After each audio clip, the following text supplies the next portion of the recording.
Welcome, my Algebra 2 loving friends. We're jumping into Saxon, and we're jumping into lesson 48. And I'm really excited this week. We are looking at some super fun things, and even my cat Ruby is excited to be here. Look, she's jumped up to be part of the video. Ruby has a mind of her own, so I never quite know what she's going to do in a video. So I do want to apologize, but my dog apparently, Sadie, wants to be part of the action as well. I promise it's not always a farm, an animal farm here, but at the moment it is. I am so excited about what we're looking at this week because there is some super fun stuff going on in Algebra 2. Now, we've talked about imaginary numbers, and guess what is around the corner for us this week? You got it. Imaginary numbers are coming down the pike. So I'm so excited. So let's jump into lesson 48 and we'll get there pretty soon. All right. So we're jumping into lesson 48 and it's just more radical equations. We've worked with radicals. We worked with some complex ones last week, didn't we? So this week we're actually looking at anytime I have a unit that's squared set to solve. How do I get rid of that unit squared? Well, I simply square root it and in order to solve those. So the big idea for lesson 48 is isolating the radical. All right, so let's take a look at page 212. And we're doing lesson 48. I'm going to move this up a little bit just so y'all can see a little bit more clearly. All right, so I'm looking at lesson 48, and problem A says square root of x minus 5 minus 3 equals 7. So one thing I want to point out to you is think of this whole radical symbol, square root of x minus 5, as your variable you need to isolate. If you say this whole thing is like y, then what you're doing is isolating that by itself. So I'm just going to add 3 to both sides. So I've got square root of x minus 5 equals 10. Now, I've got the square root symbol by itself, so how do I get rid of it? Well, inverse operation, just like normal. I'm going to square both sides. So now x minus 5 equals 10 squared is 100. Now, I'm going to add 5 to both sides, so x equals 105. Now, you can plug that back in and check. 105 minus 5 would be 100. Square root of 100 is 10. 10 minus 3 would be 7. So we verified it and it was true, my friends. All right. So always check. And I'm going to put a little check mark there to remind us that we did. All right. I'm going to skip letter B and move on to letter C, the last one in this lesson. So you can see we're starting out the week with not too difficult a concept, huh? So radical symbols. I've got the square root of x squared plus 3x. Notice that this is all under the same radical symbol. Minus 10 plus 2 equals x. We've got a little bit of a dilemma here because my goal is to get my radical by itself. So inverse operations, I'm going to subtract 2. Now I've got a variable on this side as well. So I've got square root of x squared plus 3x minus 10, all of that is under the same radical, equals x minus 2. So when I square both sides, don't forget that you're putting in parentheses. So that's going to get rid of this radical symbol and give me x squared plus 3x minus 10, but I've made another perfect square. So don't forget that that means x minus 2 times x minus 2. So now I have to solve that, and you can FOIL it, or if you remember the shortcut where it's the first term squared, multiply the second and double it, and then square the last term. So first, x squared, outer, minus 2x, inner, again, minus 2x, and then plus 4, the last. So FOIL, first, outer, inner, and last. All right, this combined together would be x squared minus 4x plus 4 equals x squared plus 3x minus 10. Now you've got variables on both sides. When I subtract x squared from this side, because it's the same thing on both sides, they're both going to cancel. All right, so I've got 3x minus 10 equals negative 4x plus 4. I'm going to move the negative so that it becomes positive, and that's going to give me 7x.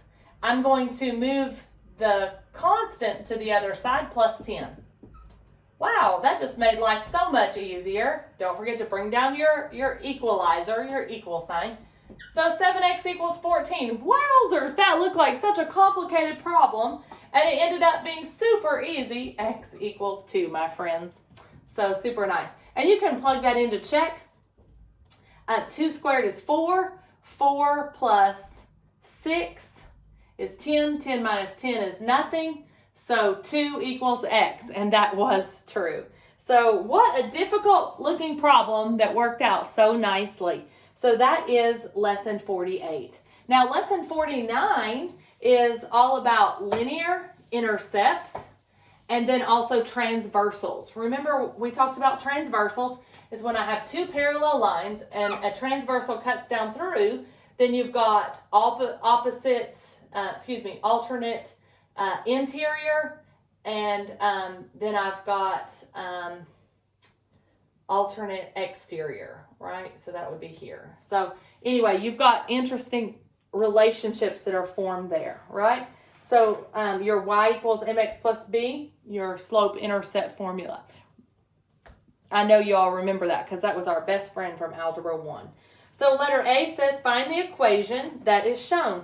Now it doesn't show us where it crossed the y-axis, or the y-intercept, where it crossed the y-axis. So I'm going to have to do a little bit of legwork there. So I look to see if I can count out where it crosses the corner of one of those boxes. And when I count it out from the very bottom, it goes up 1, 2, 3, 4, 5 over 2.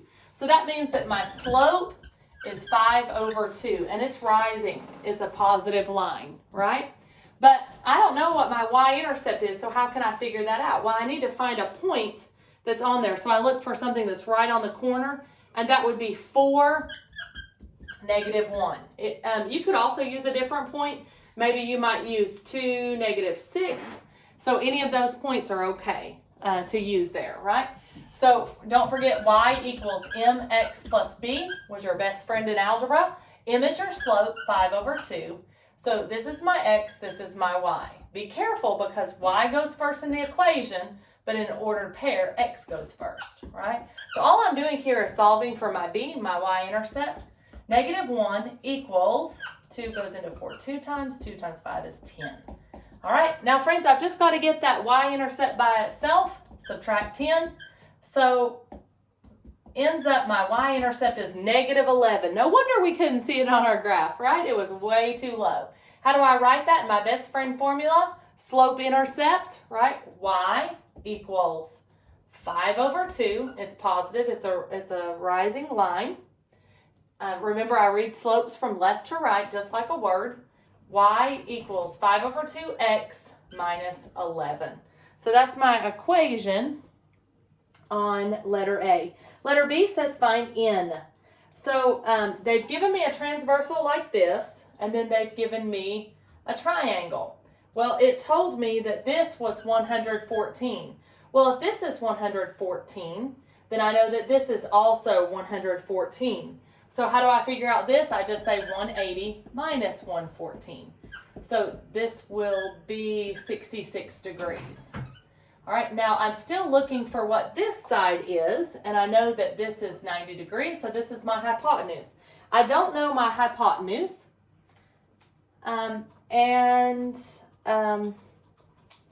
they didn't tell me any other side, did they? They just said, oh, yes, I do. I know my hypotenuse is 100. I'm sorry, I missed that in the book. I was going to say, we need one more fact there, don't we?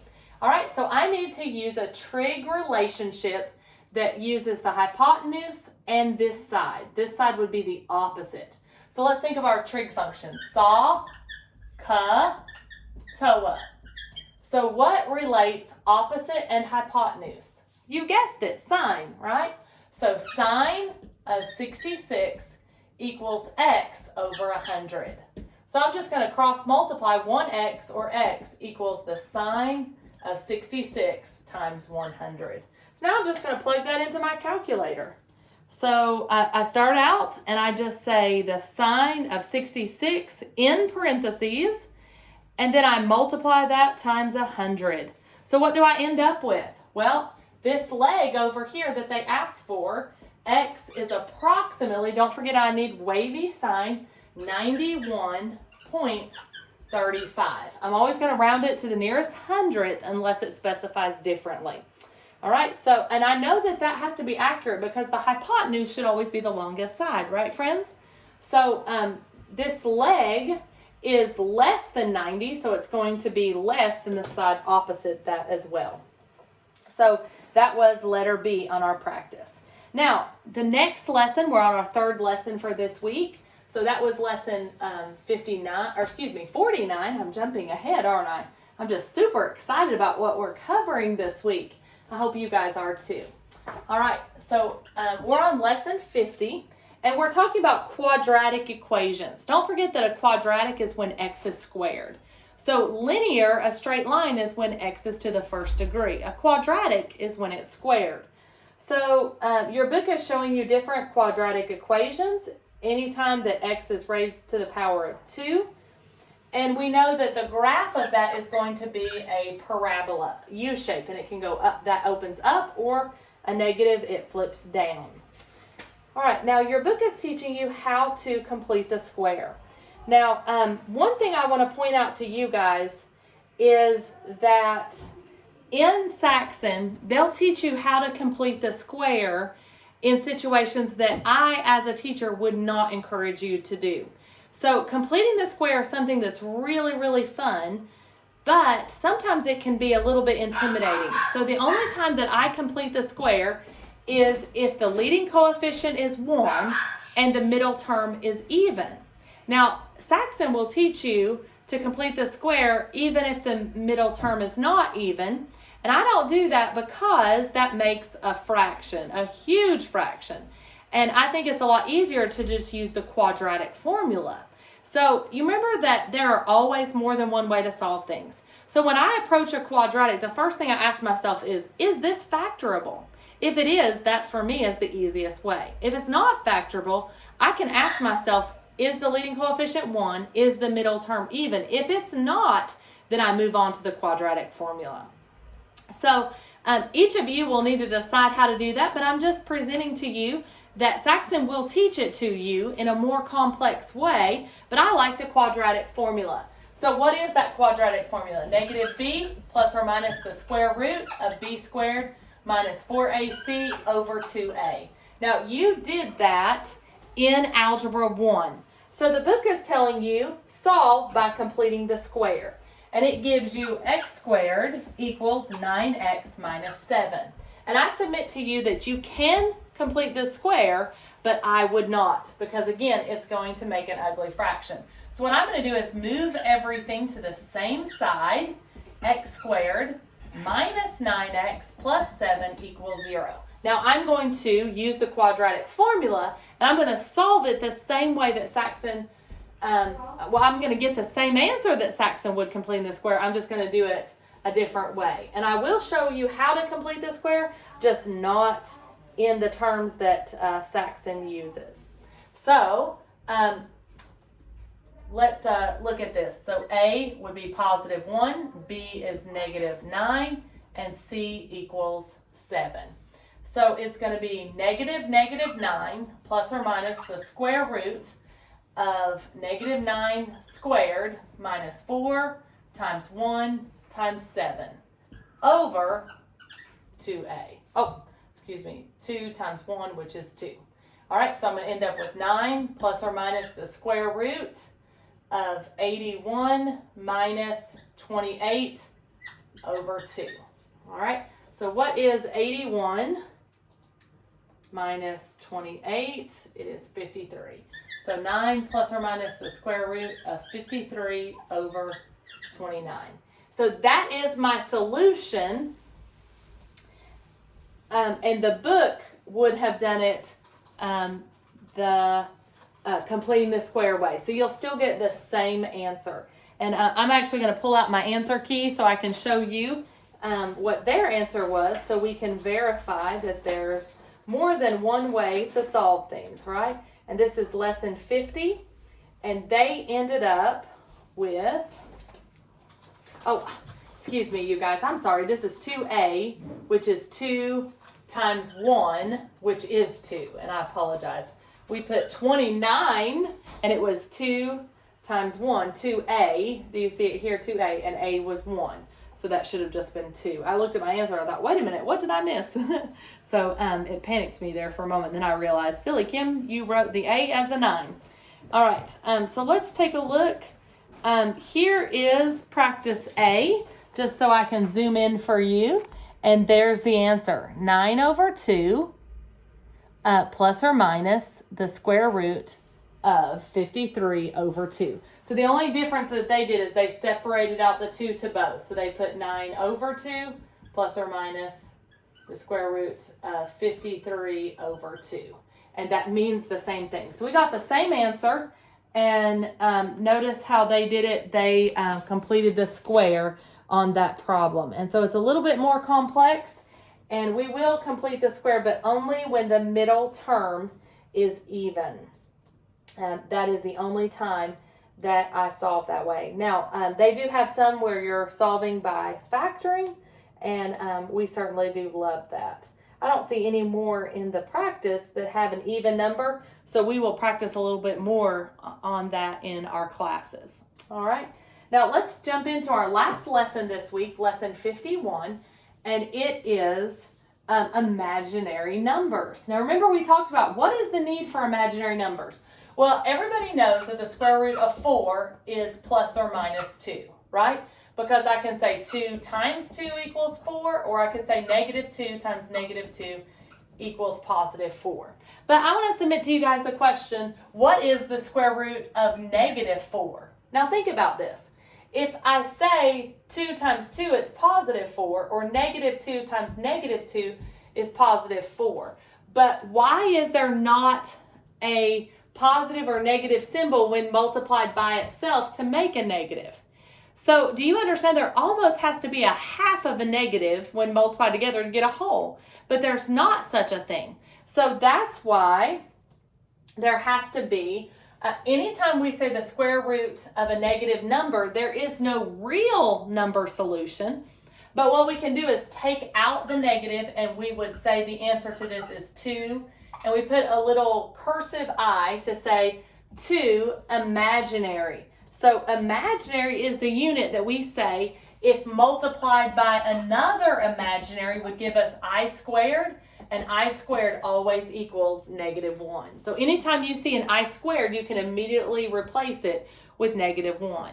All right. If you had like I to the 4th power, that would equal I squared times I squared. So that would be negative 1 times negative 1, which would end up being positive 1. So that's just an interesting little tidbit there.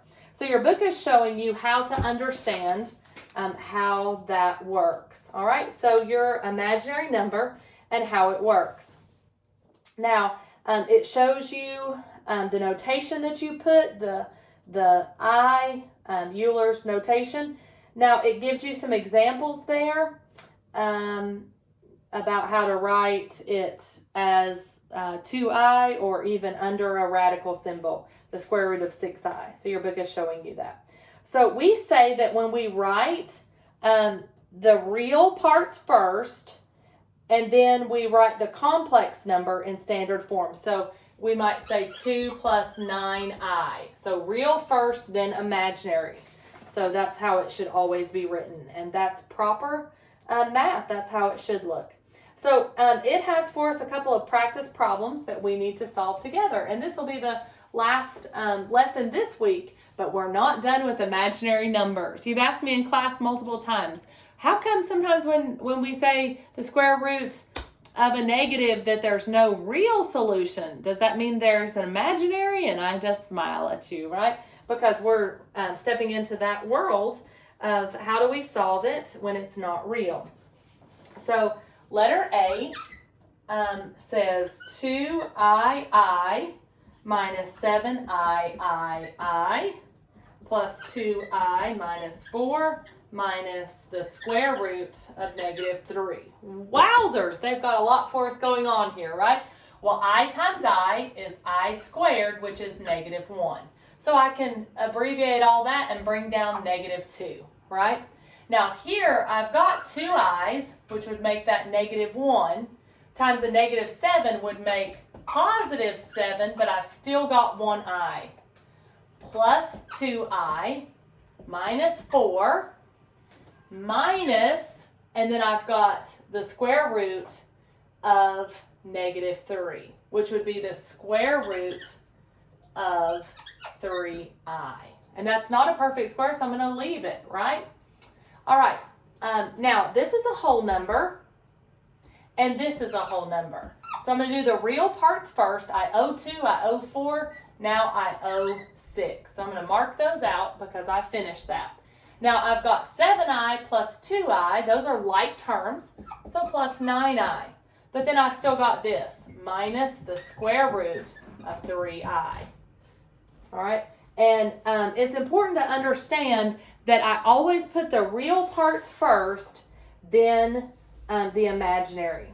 All right, so that's very important, that the real come and then the imaginary. All right, now let's look at the next practice problem. So I've got practice B. Practice B.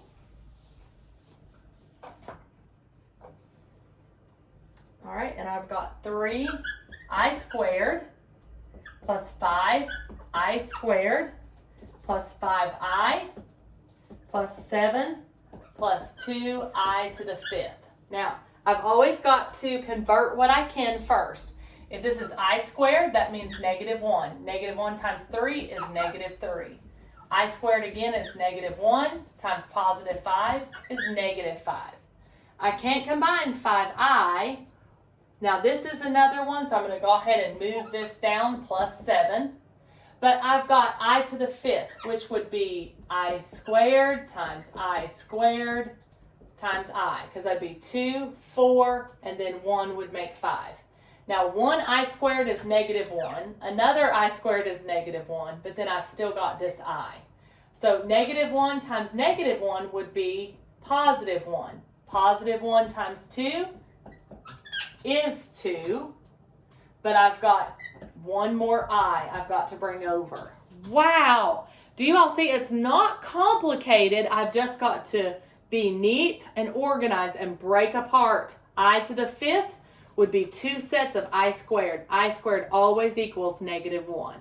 So I've got to think through. Negative 1 times negative 1 makes positive 1. Positive 1 times 2 is positive 2. Now, we've shortened all this. Don't forget that I've still got 5i here and 2i. So let's get all of our constants and then all of our i's. So I owe 3, I owe 5. That means I owe 8. Then I have 7. So I owe 1. And then I have 7i. And I had 3 constants and 2 i's. So that is my final answer. And that was lesson 51, practice I. Now, our book says, I miscopied the question, friends. I apologize. It says that this was 3i cubed. So I think I missed something. All right, I am so sorry. I did. I missed that this was a cubed, and I thought it was a squared. So I am so sorry. So that is going to leave this as negative 3i, and I apologize. That's going to change our whole answer. So I apologize. I'm glad that I checked the answer book before letting you all go. You would say, well, that's not what's in the answer key. I missed this was cubed, and I just saw a square. And I'm sorry, my lighting in here is not very good. So this was cubed, so that would break down into I squared times 1i. So that's going to end up that I can't combine all of these together. So I apologize. So that's going to make me have 3 more I over here. But then I owe 5, I have 7, so I'm going to be left with positive 2. But since there was an I left here, so I owe 3i, but I have 2i. and I owe 5i, so that would be 7i minus 3i would leave me with plus 4i. So sorry about that, friends. One little variable that I missed, an exponent up there, that sure did make a difference, didn't it? So I apologize for that confusion. All right, thank you guys so much, and I hope you enjoy as you jump into imaginary numbers this week. God bless you.